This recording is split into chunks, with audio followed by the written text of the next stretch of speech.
Hey everybody, welcome back to the Baritone Bartender Test Kitchen, also known as my kitchen. Today we're going to be making something kind of cool.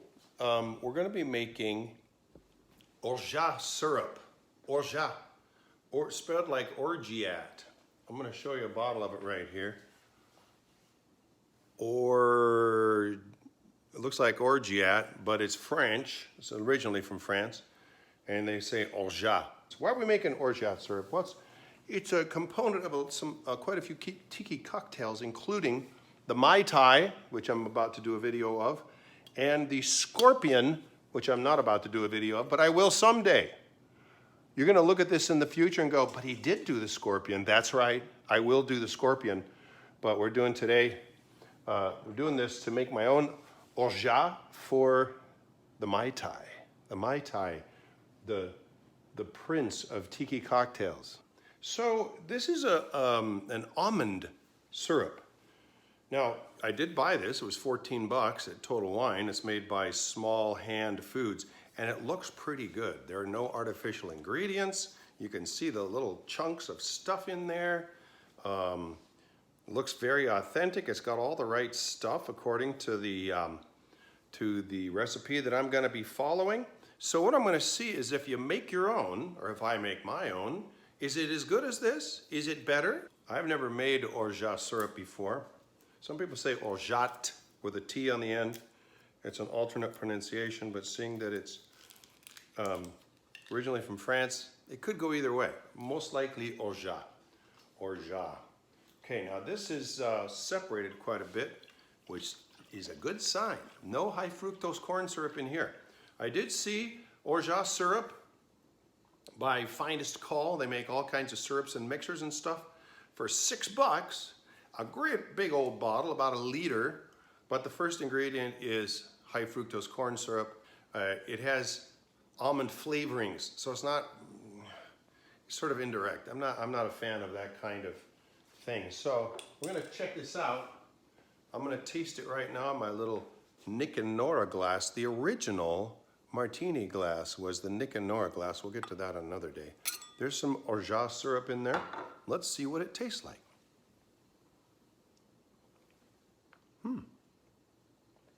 Okay, well, it's much more like fruity. That made my voice go up. It's a little more fruity than I expected. I thought that it would taste more like marzipan. This has water, cane syrup, unsweetened almond milk, organic lemon juice, that's it, unsweetened apricot kernel milk, orange blossom water, and brandy. 80 proof, it's 80 proof. Oh, the brandy's 80 proof. I think there's just a little bit of brandy to improve the shelf life. It's typically made with a little bit of alcohol, either brandy or rum or vodka, just to improve the shelf life. Okay, so the apricot kernel milk, I guess that apricot kernels are super bitter. So I guess that's just to add a little bit of bitterness to it, but it's not gonna be in our recipe, but we'll see. We'll see how it turns out. So we're gonna be following the recipe from Smuggler's Cove in San Francisco. This is like the best tiki bar I've ever been to. Now, it's maybe the only tiki bar I've ever been to that's specifically a tiki bar, but great place, great place. And they make the most incredible tiki drinks. Most of them are rum-based. And this has inspired me to do a whole series of tiki drinks for you. They produced this book, well, you can see I've already bookmarked in a bunch of places. And we're gonna be following their recipe for SC Orgeat, which is Smuggler's Cove Orgeat. Okay, the first thing we do is we get our hands on some blanched almonds. That means almonds that just have the skins removed. And I just got these on Amazon. 1 pound of blanched almonds. It's a little bit more than 3 cups. I've got 4 cups of water boiling on the stove. I'm gonna put these in there and cook them a little bit. The pot is alive with boiling water. Okay, I've got 4 cups of water in there boiling. I'm adding about 3 cups of blanched almonds. Okay, it's boiling. I think I'll let it go for a couple minutes. And we're going to be using the resulting water, so we're not going to lose anything if we let it boil a little bit. And now we're going to strain this into a sieve. Okay, now we're going to strain these almonds. Okay, gang, you might have noticed I had my strainer in the sink. I started to pour it out into the sink, which would have been a big mistake. Then I realized I need to save that water. So now we're going to strain it through here and save that luscious water that's underneath. Okay, now we're going to take these hot, slightly boiled almonds, put them in the food processor. We're going to do a couple of cups at a time, maybe half of it first. Now I'm doing this for the first time, just like you guys. So we're going to be learning together, and when the evening comes, we'll smile and drink. We want to get it to about the consistency of rice, I think. It looks about like rice, okay? Now what we're going to do is add some of that water. We're going to add the almond water.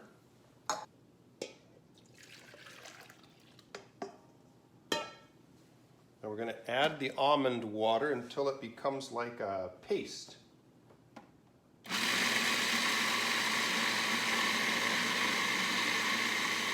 It should be sort of the consistency of cream of wheat, and we're sort of getting there. There we go. Looks like cream of wheat to me. Cream of almond, that is. Now we're going to dump this into a pitcher. I don't know why it's a pitcher. I don't know yet. I'm doing this for the first time too. Oh, that looks kind of gross. Okay. Then we're going to do the rest of them. Do the rest of them here.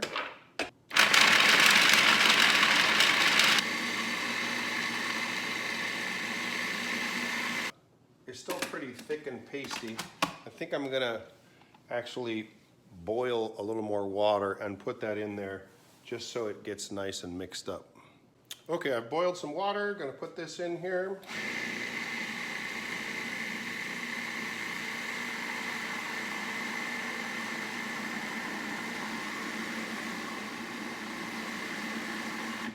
That's looking better. I just want to make sure I have enough liquid in here to pull the almond stuff out of the almonds.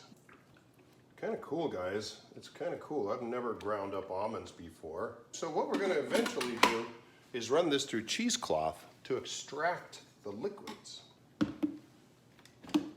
really need a wider mouth pitcher. It should be called a catcher because it's catching what I'm putting into it. Brother, that's like a dad joke. I apologize. That's all I've got are dad jokes. That's all I got. Now, I think we're supposed to let this cool a little bit. I'll come back in a second. It says I'm supposed to let this cool for 1 hour, but I don't have the patience for that. I got to cook dinner here in a few minutes. So I've made an ice bath at my sink, and I'm going to cool it down nice and quick in this ice bath. And we are back. It's only been about 10 minutes because I put it in the ice bath. See, we're going to have to handle this with our hands, it says, to squeeze the stuff out. So what you're supposed to do is put some in your hand and squeeze it. Squeeze it into here. And I do have another device I'm going to try out instead of just this cheesecloth. This is a little unwieldy. Supposed to be juice come out. Oh, look at the juice coming out. It's okay. So what's left in here is sort of a dry almond stuff that they say to discard. I could probably save this, dry it out, make almond flour. Nah, not going to happen because I want to try something else. This is a 75 micron super bag. Super bag is reusable nylon. You can put a lot in it. it'll go over the top of something, and you see, like that. I'm gonna switch gears here. I have this, this is about 2 liters. I think it's about a 2-liter acrylic container that I use a lot. I'm currently making a blueberry vodka infusion in another one of these across the kitchen. And this will go in right in here, and I've never done this before, but it seems to fit perfectly. And dump it in here. Let's go. This is a 75 micron super bag. I got it from Amazon. I was actually looking for 50 micron. That's the size of the holes in the mesh, but I couldn't find 50, so this is going to have to do. So, oh, now it's really stuck in there. Okay, there we go. Oh, it's already, as I pull it out through that narrow opening, it's already starting to squeeze it. Okay, here we go. So now, the opening's a little small. I think I'm going to do it in this bowl. That's much safer. There we go. Now I can sort of do it like a piping bag. Oh, this works beautifully. You have to sort of do it like you're milking a cow. Go from the top and work your way down. Work your way down the teat. Milk that baby. It's kind of interesting. We are making milk. Almond milk, that is. Pour the rest of this in. All right, that's the extent of it. And that's what we got. How much is that? Let's find out. Boom chakalaka. We've got 2, looks like exactly 2 cups. It's important that we take note of how much we have produced, because that's the amount of sugar that we put in just a moment. Next on our Orgeat journey, we're going to make the syrup out of the almond milk. So we yielded 2 cups of almond milk. Now we take twice as much sugar as there is almond milk. It's going to be 4 cups. This is okay. So we're going to dump this in here. We're going to put it over low heat and dissolve it. Come on over here to the stove. This is going to go in here.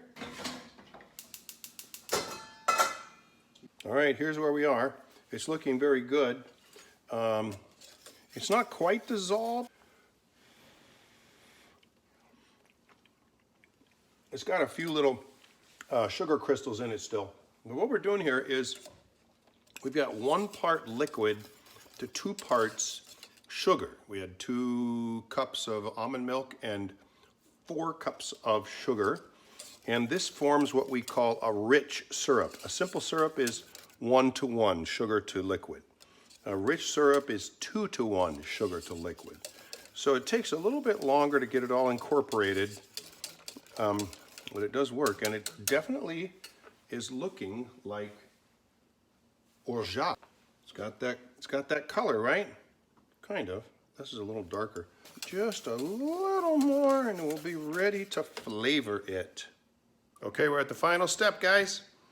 So, Orgeat is usually flavored with orange blossom water or rose water.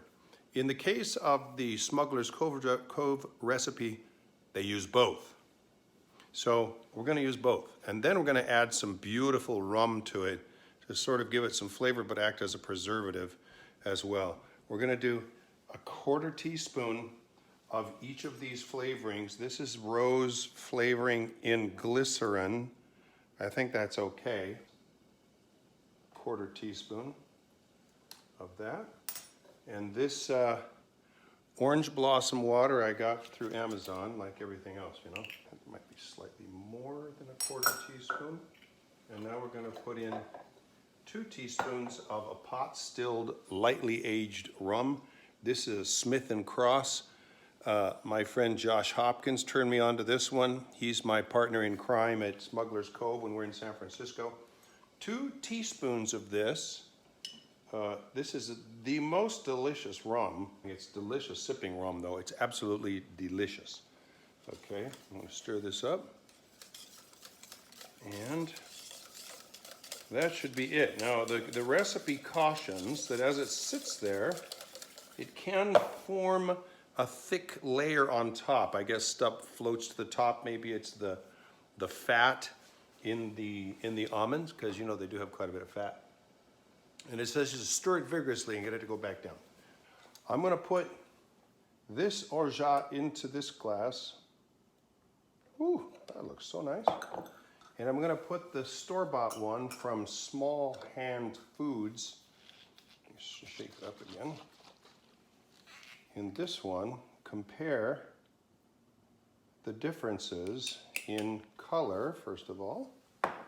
What do we see? This is the store-bought Small Hands Food. This is the one we just made. So you see ours is a little lighter in color. I'm going to taste the Small Hand Foods first. Yeah, it's really delicious, but it's kind of lemony. I have to say it's a little bit lemony. It's got some citrus notes that I would not expect. This is our orgeat that we just made, still warm to the touch. Let me try this.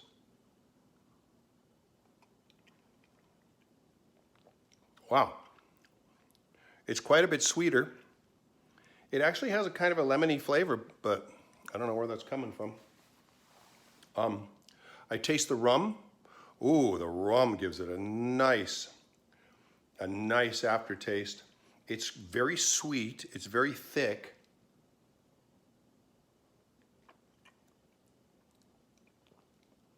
The rose water and the orange blossom water, I'm barely getting. I think I might add a little bit more of those and see if they can pop out a little bit more.